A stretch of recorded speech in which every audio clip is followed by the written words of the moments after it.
अस्सलाम वालेकुम। तो आज का हमारा टॉपिक है शिज़ोफ्रेनिया। शिज़ोफ्रेनिया बेसिकली 2 वर्ड से मिलकर बना होता है। एक होता है शिज़ो, जिसका मतलब होता है स्प्लिट, और फ्रेनिया मतलब माइंड होता है। तो इन कलेक्टिवली शिज़ोफ्रेनिया का मतलब होता है स्प्लिट ऑफ माइंड। बेसिकली ये सिंड्रोम होता है, डिफिकल्ट कलेक्शन ऑफ सिंड्रोम्स होता है, लेकिन समटाइम लोग समझते हैं कि ये एक स्प्लिट पर्सनैलिटी डिसऑर्डर होता है, जबकि ये स्प्लिट पर्सनैलिटी डिसऑर्डर नहीं होता, वो एक डिफरेंट चीज़ है। ये डिफरेंट सिंड्रोम का कलेक्शन होता है। अब डिफरेंट कलेक्शन ऑफ सिंड्रोम जो है वो वेरी करते हैं पर्सन टू पर्सन, मतलब हर पर्सन के डिफरेंट सिम्टम्स होंगे शिजोफ्रेनिया के अंदर ही, क्योंकि शिजोफ्रेनिया के अंदर 3 तरह के सिम्टम होते हैं। कुछ पॉजिटिव सिम्टम्स होते हैं, कुछ पॉजिटिव होंगे, कुछ नेगेटिव सिम्टम्स है, और कुछ कॉग्निटिव सिम्टम्स होते हैं। लाइक नॉर्मल फिजियोलॉजी की तरह ही एक इंसान प्रेजेंट करेगा, लेकिन नॉर्मल पर्सन की तरह ये प्रेजेंट नहीं करेगा। इसमें कुछ एडिशनली इसके बिहेवियर में कुछ चेंजेस आएंगे, इस पेशेंट के रिस्पॉन्सेज में कुछ चेंजेस आते हैं। तो फर्स्ट ऑफ ऑल हम इसके पॉजिटिव सिम्टम्स की तरफ देखते हैं। तो पॉजिटिव सिम्टम्स ना साइकोटिक सिम्टम्स होते हैं। लाइक इसमें क्या होगा, पेशेंट को डिल्यूजन्स होंगी, हेलुसिनेशंस होंगी, पेशेंट की डिसऑर्गेनाइज स्पीच होगी, या डिसऑर्गेनाइज उसकी क्या होगी बिहेवियर होगा, या एक और डिफरेंट टाइप ऑफ बिहेवियर होता है, कैटाटोनिक बिहेवियर होता है। वन बाय वन देखते हैं क्या है। जो डिल्यूजन होता है, पेशेंट को ऐसी चीजों के ऊपर बिलीव होता है जो रियल में ना हो, या गलत हो, झूठी हो, फॉल्स बिलीफ के ऊपर वो यकीन कर रहा होता है। लाइक के यूएफओ है तो है, ऐसे ऐसे चीजों के ऊपर, जैसे लाइक कहेगा कि एलियंस हैं तो हैं वो। आप उनको दलाइल पेश करो, उनको आप एविडेंस प्रोवाइड करो, उसके बावजूद भी वो यकीन नहीं करते। वो 2 तरह के होते हैं, या तो वो कंट्रोल के होंगे, वो कहेंगे कि उनको कोई कंट्रोल कर रहा है, आउटर स्पेस से कंट्रोल कर रहा है, कोई एलियन कंट्रोल कर रहा है, कोई अदर पर्सन कोई उनको कंट्रोल कर रहा है। या फिर उनको अगर रेफरेंसेस का होगा कि उसको कोई इंसान है जो टीवी में या स्क्रीन से डायरेक्टली उनसे कांटेक्ट कर रहा है, जो कि रियल में पॉसिबल ना हो। फिर होते हैं हेलुसिनेशंस। हेलुसिनेशंस भी फॉल्स बिलीफ ही होते हैं, लेकिन इसमें थोड़ा एडिशन ये होता है कि पेशेंट कहता है कि उसको कुछ चीज़ें नज़र आ रही हैं, कुछ को उसको आवाज़ें सुनाई दे रही होती हैं। ये सेंसेशन से रिलेटेड होता है, कहता है कि मुझे आवाज़ सुनाई दे रही है, विजन में मुझे कुछ नज़र आ रहा है, जो कि रियल में वहाँ पे मौजूद नहीं होते। फिर डिसऑर्गेनाइज स्पीच का मतलब होता है कि उसको डिफरेंट वर्ड्स का वो सैलेड बना के प्रेजेंट करता है, लाइक जिसका कोई मतलब ना रियल में बनता हो। फॉर एग्जाम्पल, पेशेंट प्रेजेंट करेगा, कहेगा पेंसिल डॉग नॉट कॉफी, ऐसे करके बोलेगा जिसका कोई मतलब ही ना बनता हो। उसके बाद अगर देखें डिसऑर्गेनाइज बिहेवियर की, तो disorganise behaviour like bizarre behaviour होता है, जिसका कोई पर्पस नहीं होता। लाइक पेशेंट क्या करेगा कि गर्मी या फुल गर्मी में, वार्म क्लाइमेट है उसमें, मल्टीपल लेयर ऑफ क्लॉथ्स पहन लेगा, जैकेट्स का इस्तेमाल करेगा, वार्म कपड़े, जो गर्म कपड़े उनका इस्तेमाल करेगा, जो कि रियल में एक नॉर्मल पर्सन नहीं पहनता। इसके अलावा कैटाटोनिक बिहेवियर होता है। कैटाटोनिक बिहेवियर होता है मूवमेंट से, रिस्पॉन्सेस से रिलेटेड होता है। लाइक पेशेंट मूव नहीं कर रहा होता, आप पेशेंट को बुलाते हो, पेशेंट रिस्पॉन्ड नहीं करता, या फिर पेशेंट एक ही जगह पे स्टिल जबरदस्ती वहां पर अटक कर बैठा ही रहेगा, पेशेंट रेजिस्ट करेगा मूव करने से, या रिस्पॉन्ड देने से रेजिस्ट कर रहा होगा। ये सारे पॉजिटिव बिहेवियर्स होते हैं। फिर देखते हैं इसके नेगेटिव बिहेवियर्स। तो negative behaviour basically decline of behaviours होता है, डिक्लाइन ऑफ इमोशंस होता है। लाइक नॉर्मल प्रोसेसेस का, वो नॉर्मल काम जो कर रहा होगा, नॉर्मल तरीके से जो बात करता होगा, वो खत्म कर देगा। लाइक एक पर्सन है, वो बहुत एनर्जेटिक होता है, लेकिन वो अचानक से क्या है, अकेला बैठना पसंद करने लग जाएगा, अकेला रहना लग जाएगा, दोस्तों से नहीं मिलेगा, या इमोशंस नहीं शो करेगा। लाइक अगर उसको सरप्राइज दिया जाए तो वो खुशी का इजहार नहीं कर रहा होगा। फिर लॉस ऑफ इंटरेस्ट ऐसी चीजों में जिसमें वो इंटरेस्ट शो करता हो, लाइक हाइकिंग में उसको इंटरेस्ट हो, लेकिन वो बाद में हाइकिंग को पसंद ही ना करता हो। अपने दोस्तों के साथ पार्टी करना पसंद करता हो, लेकिन बाद में वो पार्टी करना छोड़ दे अचानक से। अब इसमें सिम्टम्स फ्लैट इफेक्ट वाले सिम्टम आते हैं, जिसमें पेशेंट, जैसे कि मैंने आपको एग्जांपल दी है पार्टी की, या फिर उसको सरप्राइज पार्टी प्लान की जाए, उसको सरप्राइज दिया जाए, लेकिन वो रिस्पॉन्स ना दे, उसके ऊपर खुशी का इजहार ना करे। फिर दूसरे टाइप ऑफ सिम्टम होते हैं एलोगिया। एलोगिया या एलोजिया, ये पॉवर्टी ऑफ स्पीच होती है। लाइक आपसे कोई प्रॉपरली बात कर रहा हो, तो उसके ऊपर रिस्पॉन्स में हाँ, जी, और सिंपल 1 और 2 वर्ड्स में आंसर दे रहा, रिस्पॉन्स दे रहा हो। उसके बाद एलोविशन होता है, मतलब मोटिवेशन ना होना, अपने फ्रेंड से ना मिलना, आउटिंग ना करना, घर में लॉक रखना अपने आप को, इंट्रोवर्ट की तरह। ये सारे नेगेटिव इसके सिम्टम्स होंगे। फिर उसके बाद कॉग्निटिव सिम्टम्स होते हैं। कॉग्निटिव सिम्टम्स बेसिकली नॉर्मल ही पर्सन प्रेजेंट कर रहा होगा, लेकिन ये डिटेक्ट करना थोड़ा मुश्किल होता है, क्योंकि ये वाला पेशेंट ऐसे प्रेजेंट करेगा, इसकी मेमोरी लॉस हो रही होगी, या पेशेंट को लर्न करने में डिफिकल्टी हो रही होगी, या अंडरस्टैंड करने में प्रॉब्लम आ रही होगी। पहले पेशेंट बिल्कुल ठीक था, लेकिन बाय द टाइम पेशेंट ऐसे प्रेजेंट करेगा कि उसको बातों की समझ नहीं लगती, या उसको याद नहीं होता, या उसकी जो याददाश्त है वो कम होती जा रही है। फॉर एग्जाम्पल, अगर इसी पर्सन को किसी का नंबर अगर रिवाइज करने का कहते हैं, याद करने का कहें, तो उसको नंबर नहीं याद हो रहा होगा, पेशेंट को किसी का एड्रेस याद नहीं रह पा रहा होगा। तो ये सारे हैं कॉग्निटिव सिम्टम्स।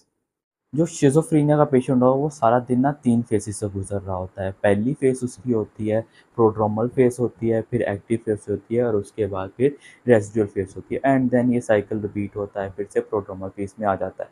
तो प्रोड्रोमल बेसिकली फ़ेज़ ऐसा होगा जिसके अंदर पेशेंट डिप्रेशन या एंग्ज़ायटी के सिम्पटम्स शो कर रहा होगा, और उसके बाद फिर क्या आएगा, एक्टिव स्टेज आएगी। एक्टिव स्टेज के अंदर पेशेंट को वर्स्ट सिम्पटम आएँगे, सीवियर सिम्पटम आएँगे, लाइक उसके जो पॉज़िटिव सिम्पटम्स हैं मोस्टली वो आएँगे, या फिर इसके नेगेटिव सिम्पटम्स आएंगे। लाइक पॉजिटिव सिम्पटम्स के अंदर इसकी हेलुसिनेशन, डिल्यूजन्स, इसकी डिसोरिएंटेड स्पीच है, डिसोरिएंटेड इसकी बिहेवियर है, उसके बाद कैटाटोनिक बिहेवियर आ जाते हैं। और उसके बाद जो इसका थर्ड साइकिल आता है, थर्ड फेज आती है, रेजिडुअल फेज होता है। रेजिडुअल फेज जो होगा उसके अंदर इसके कोग्निटिव सिम्टम्स आते हैं, लाइक पेशेंट पहले तो बहुत एक्टिव है, उसको वो शो कर रहा होगा, उससे हेलुसिनेशन हो रही है, लेकिन फिर अचानक से क्या होगा, वो इन सबको डिनाई करेगा कि उसको याद ही नहीं होगा, मेमोरी लॉस हो जाएगी पेशेंट की, और उसके बाद फिर से वो दोबारा से डिप्रेशन में चले जाएगा, और ये साइकिल रिपीट होता रहता है।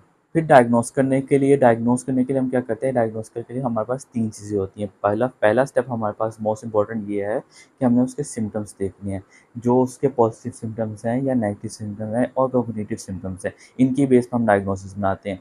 तो डायग्नोस बनाएँगे कैसे, एटलीस्ट पेशेंट के जो 3 सिम्पटम हो उनमें से एक मस्ट है, होना लाज़मी है, कि पेशेंट डिल्यूज़नल होना चाहिए, या उसका हेलुसिनेशन हो रहा हो, या डिसऑर्गेनाइज़्ड स्पीच हो। इन तीनों में से एक सिम्पटम होना मस्ट है। और इसके अलावा एक और सिम्पटम चाहिए, लाइक नेगेटिव में या कॉग्निटिव में। मोस्टली हम कॉग्निटिव को इग्नोर कर देते हैं, कॉग्निटिव को काउंट नहीं करते। हम या तो कैटाटोनिक बिहेवियर, डिसऑर्गेनाइज्ड बिहेवियर को कैलकुलेट काउंट करते हैं, या नेगेटिव बिहेवियर को। मीन्स एटलीस्ट 2 बिहेवियरल चेंजेस आने चाहिए, या तो डिसऑर्गेनाइज्ड या नेगेटिव बिहेवियर, या कैटाटोनिक में से तीनों में से कोई एक होना चाहिए, और इसके अलावा डिल्यूजनल, हेलुसिनेशन और डिसऑर्गेनाइज्ड स्पीच में से एक होना मस्ट है। ये 2 भी होंगे तो उनकी बेस पे हम इसको डायग्नोस कर देंगे कि ये पेशेंट शिज़ोफ्रेनिया का पेशेंट है। इसके अलावा इसके ड्यूरेशन देखनी है कि पेशेंट के जो 3 फेसेज़ हैं, पेशेंट का जो एक्टिव फेस है, पेशेंट का रेसिडुअल फेस है, या प्रोड्रोमल फेस है, वो कितने ड्यूरेशन का है। एटलीस्ट जो ये फेसेस होंगे, ये सिम्टम्स होंगे 6 मंथ तक होने चाहिए। लाइक इनमें से एक प्रोड्रोमल फेस है, वो कुछ मंथ तक है। लाइक मोस्टली एक्टिव फेस जो है, एटलीस्ट एक्टिव फेस 1 मंथ का होना चाहिए इन 6 मंथ्स के अंदर से। और इसके अलावा एक्सक्लूडिंग क्या चीज़ है कि इसमें कोई और कंडीशन इंक्लूड नहीं होनी चाहिए, लाइक पेशेंट ड्रग अब्यूज़र ना हो, जिसकी वजह से पेशेंट की सिम्पटम्स आ रहे हों।